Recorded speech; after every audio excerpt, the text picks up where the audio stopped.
something that all of us out here in the tribe and in human land should always bear in mind, and the word is always, is that psychopaths are incompetent. It's the most binding characteristic of them all. Never forget that. Never lose sight of the fact that whatever bluster they come out with, or however much they might be facilitated by their pals in RTE and the Irish Times and where have you, that they are basically incompetent.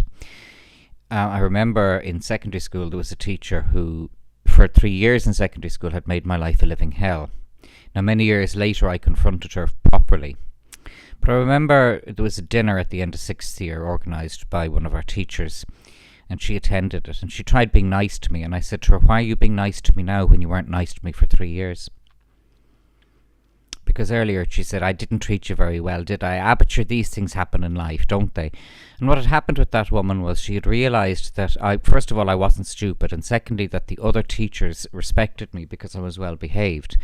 So in her true psychopathic fashion, she had read the room wrongly, and as I was leaving school at this dinner, she was then trying to, I don't know why she was doing that.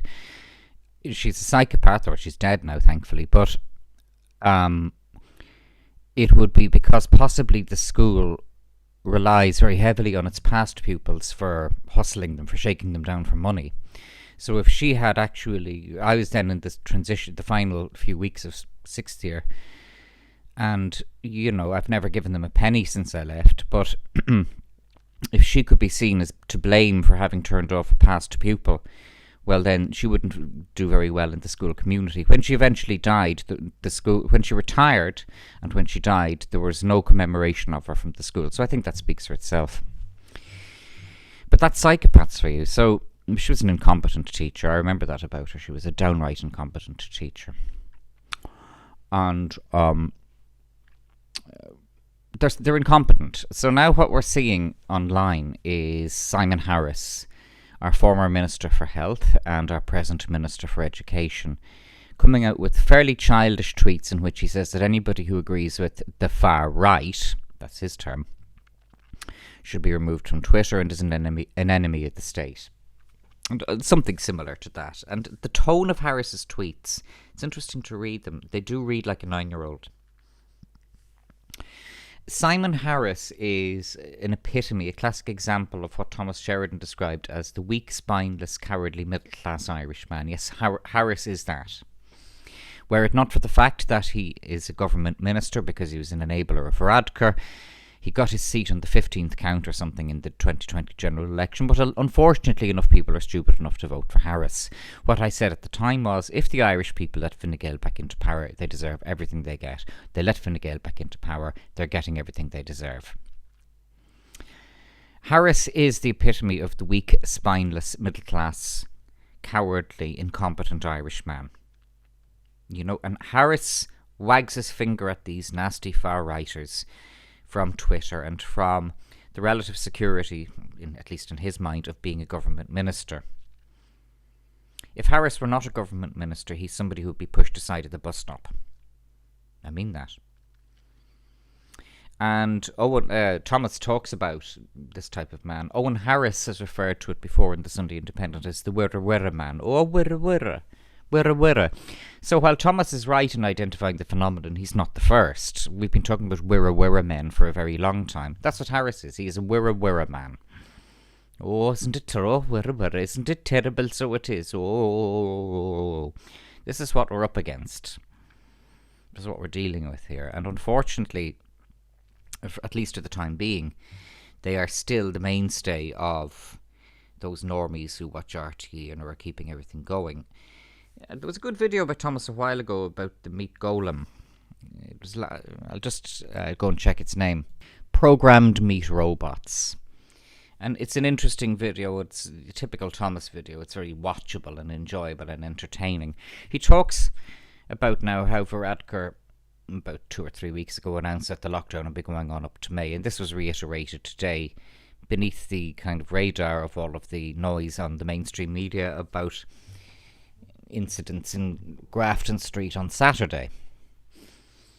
You know, how now, where this time last year the meet were talking about, you know, isn't it great that we've got a lockdown? Simon is playing a blinder. Yeah, and Leo's Leo's a lodge. Yeah, oh yeah, Leo put on a coat. Yeah, do you see it? Totes ledge bag of a tish. They're not saying that now, which I suppose is encouraging it to be even. It would be even worse if they were saying that now a year later. Oh, not going to stand for it now. Oh no, oh man, it sucks. It sucks. Yeah, well, you are going to stand for it. You are going to stand for it. You are going to stand for it. I saw this in 2012 when I was a teacher. 2012 was the last year of my being a teacher, and Fine Gael were just fresh into government and were really unfolding their fascist agenda. And any person who qualified as a teacher in 2012 and immediately started work on 30% less of the salary than somebody who had started work 4 months previously. That was in primary and secondary schools. So irrespective of qualification, irrespective of anything else, if you hadn't got into the system by May of 2012, you were on 30% less of the salary. And our trade unions objected vociferously. Our 3 teaching trade unions, I don't know why we need 3 teaching trade unions, answers on a postcard. They were very, very indignant about it. Did they go on strike? No. And now we're looking during the lockdown at how much the parents, the normie parents, really realise the importance of people who will mind their children while they're out trying to gather some shekels to keep, their over-mortgaged roof over their heads. I remember that. I always remember saying to parents when I was teaching, you can take that child out of the classroom straight away. You don't have to bring him or her back. You have a constitutional right to educate at home. I'm not sure you have a constitutional right, though, to come in here and dictate to us. Your constitutional right extends to removing them from the classroom and teaching at home. But my understanding is that if you send them into the school, you're accepting our authority.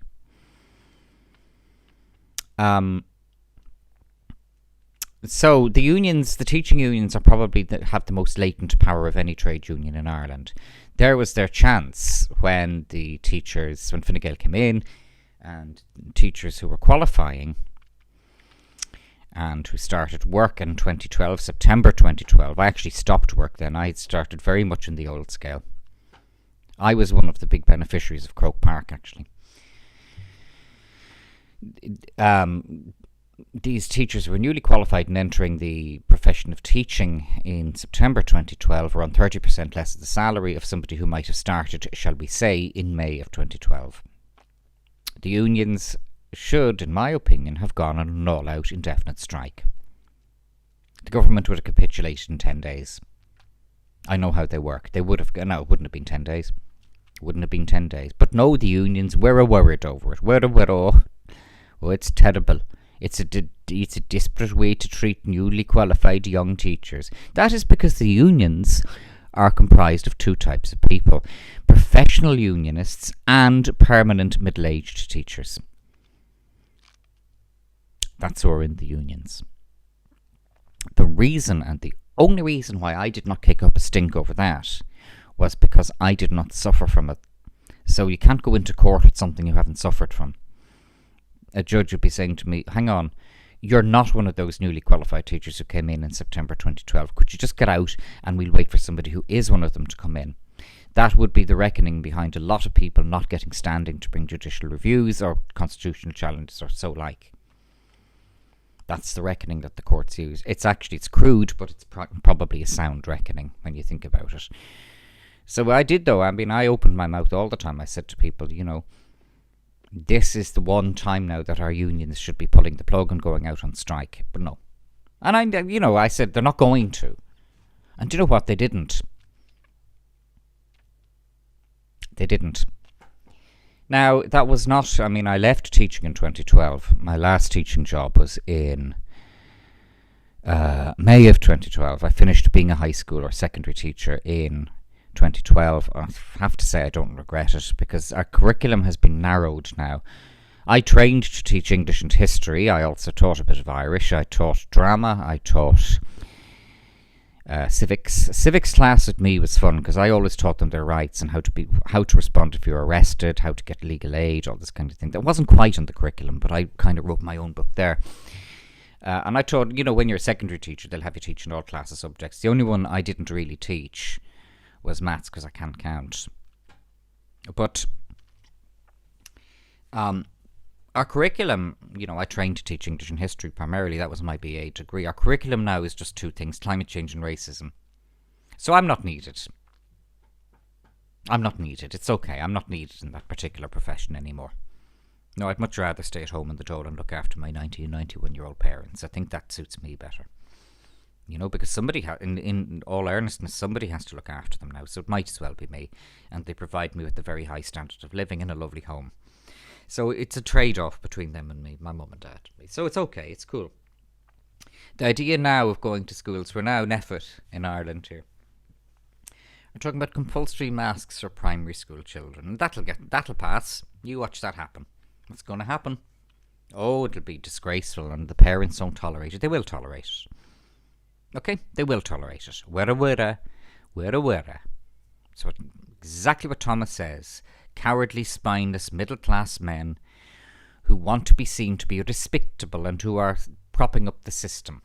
Harris is exactly that and he is actually exactly that, literally that, because what Harris does is he rests upon the office that he occupies because he knows he himself is a vacant vessel.